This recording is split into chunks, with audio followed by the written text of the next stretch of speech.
Hello student, this is Sembala from Maharaja Agarsan School Hisar. Today we are going to study Eco chapter 2nd of class 9th.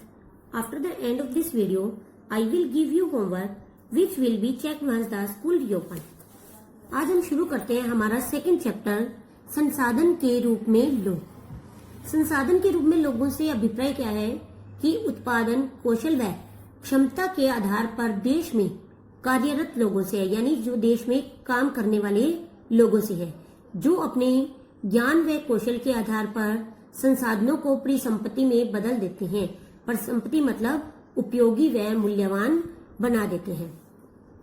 Next है मानव पूंजी निर्माण। मानव पूंजी निर्माण क्या होता है कि जब विद्यमान मानव संसाधन को और अधिक शिक्षा व स्वास्थ्य द्वारा विकसित किया जाता है, तब हम उसे मानव पूंजी निर्माण कहते हैं, जो भौतिक पूंजी की तरह ही देश के उत्पादन शक्ति में वृद्धि करता है। मानव पूंजी में निवेश भौतिक पूंजी की भांति प्रतिफल प्रदान करता है। निवेश का मतलब कि मनुष्य के ऊपर लगाया गया पैसा, चाहे वो उसकी शिक्षा पर हो या स्वास्थ्य पर खर्च किया जाने वाला। अधिक शिक्षित और प्रशिक्षित लोगों की उच्च उत्पादकता के कारण देश अधिक आय अर्जित करता है, और उच्च आय से न केवल शिक्षित व स्वस्थ लोगों को लाभ होता है, बल्कि समाज को भी अप्रत्यक्ष तरीके से लाभ होता है, क्योंकि अधिक शिक्षित व स्वस्थ जनसंख्या का लाभ उन लोगों को भी होता है जो प्रत्यक्ष रूप से उतने शिक्षित नहीं है और जिन्हें स्वास्थ्य सुविधाएं प्रदान नहीं की गई। अर्थात कि अधिक शिक्षित व प्रशिक्षित लोग जो है देश के विकास में अपना योगदान देते हैं और उनका लाभ जो है सभी लोगों को होता है। अब आता है कि मानव पूंजी जो है भूमि और भौतिक पूंजी से श्रेष्ठ है।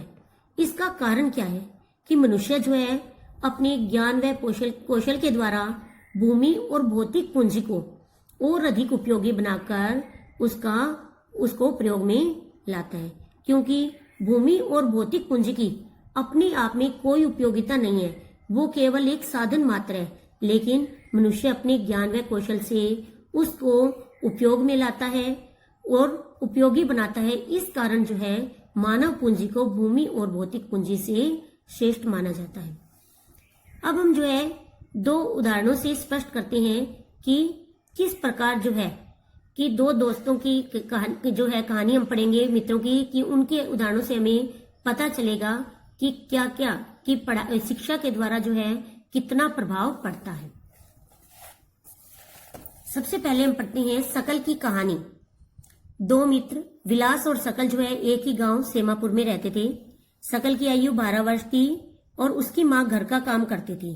उसके पिता चौधरी के खेत में काम करते थे।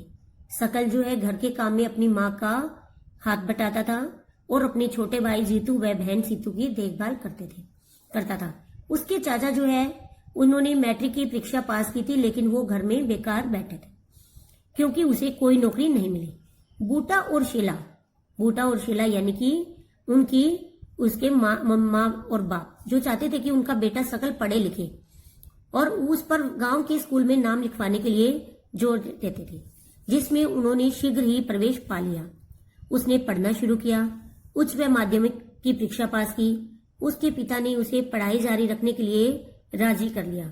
उन्होंने सकल के लिए कंप्यूटर के व्यावसायिक कोर्स में अध्ययन के लिए कर्जा लिया। सकल प्रतिभाशाली था और आरंभ से ही पढ़ाई में उसकी रुचि थी। उसने बड़े लगन व उत्साह से अपना कोर्स पूरा किया। कुछ समय बाद उसे एक प्राइवेट फर्म में नौकरी मिल गई और उसे एक नए प्रकार के सॉफ्टवेयर का डिजाइन भी तैयार किया। इस सॉफ्टवेयर से फर्म को अपनी बिक्री बढ़ाने में सहायता मिली और उसके बॉस ने उसकी सेवाओं से प्रसन्न होकर उसे पदोन्नति दी, यानी कि उसकी प्रमोशन की। अब हम दूसरी दोस्त की कहानी पढ़ते हैं। दूसरा था विलास जो है 11 वर्ष का लड़का था और वह सकल के गांव में रहता था। विलास के पिता एक मछुआरे थे, लेकिन विलास जब 2 वर्ष का था तो उसके पिता की मृत्यु हो गई। उसकी माँ मछलियां बेचकर परिवार का पालन पोषण करती थी और जो है वह जमींदार के तालाब से मछलियां खरीदती और पास की मंडी में बेचती थी और प्रतिदिन के हिसाब से केवल 20-30 रुपए ही कमा पाती थी। विलास गठिया का रोगी बन गया और उसकी माँ के पास इतने पैसे नहीं थे कि वह उसे किसी डॉक्टर को दिखा सके। इस कारण विलास स्कूल भी नहीं जा सका। उसकी पढ़ने में रुचि नहीं थी। वह खाना पकाने में अपनी माँ की मदद करता, छोटे भाई मोहन की देखभाल करता और कुछ समय पश्चात उसकी माँ बीमार पड़ गई और उसकी देखभाल करने वाला कोई नहीं था। परिवार में उनकी सहायता करने वाला भी कोई नहीं था। विलास भी अपनी उसी गांव में मछलियां बेचने के लिए बाध्य हुआ। अपनी माँ की तरह वह भी कम ही कमा पाता था।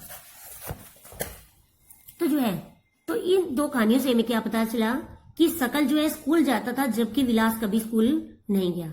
सकल जो है शारीरिक रूप से स्वस्थ था और उसे कभी डॉक्टर को पास जाने की जरूरत महसूस नहीं हुई, जबकि विलास जो है गठिया का रोगी था और उसके पास डॉक्टर के पास जाने के लिए पैसे भी नहीं थे।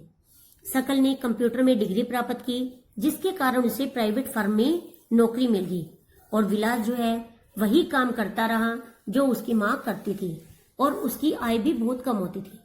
तो सकल जिसने कंप्यूटर में सॉफ्टवेयर डिजाइन किया और उसके देश की विकास में योगदान दिया, देश की समृद्धि हुई, उत्पादकता में भी वृद्धि हुई, जबकि विलास जो है केवल अपनी माँ की तरह मछलियां बेचकर अपना जीवन यापन करता था और उसका देश के विकास में कोई योगदान नहीं था। मानव पूंजी निर्माण में शिक्षा की भूमिका, कि मानव पूंजी निर्माण में शिक्षा अहम भूमिका निभाती है। शिक्षा पर किया हुआ निवेश जो है, यानी कि शिक्षा पर लगाया गया पैसा भविष्य में हमें उच्च प्रतिफल प्रदान करता है, यानी कि भविष्य में हमें अधिक फायदा पहुंचाता है। अधिक पढ़े लिखे और प्रशिक्षित लोग जो है अधिक आय अर्जित करते हैं, यानी कि अधिक पैसा कमाते हैं और देश के विकास में अपना योगदान देते हैं। कुशल, शिक्षित और प्रशिक्षित, यानी कि अधिक पढ़े लिखे, गुणवान, योग्यवान लोगों को जो है बड़ी बड़ी कंपनियां भी अपनी कंपनियों में नौकरी देने के लिए तैयार रहती हैं। भारत में नहीं बल्कि विदेशों के अंदर भी बड़ी बड़ी कंपनियां उन्हें नौकरी देने के लिए तत्पर रहती हैं। इसी तरह मानव पूंजी निर्माण में स्वास्थ्य की भूमिका, स्वास्थ्य का भी मानव पूंजी के अंदर बहुत महत्वपूर्ण योगदान है। एक कहावत भी है कि हेल्थ इज वेल्थ, अर्थात स्वास्थ्य ही धन है, क्योंकि स्वस्थ व्यक्ति ही अपने कार्यों से देश का विकास कर सकता है, जबकि अस्वस्थ व्यक्ति को हमेशा अपने स्वास्थ्य की चिंता लगी रहती है।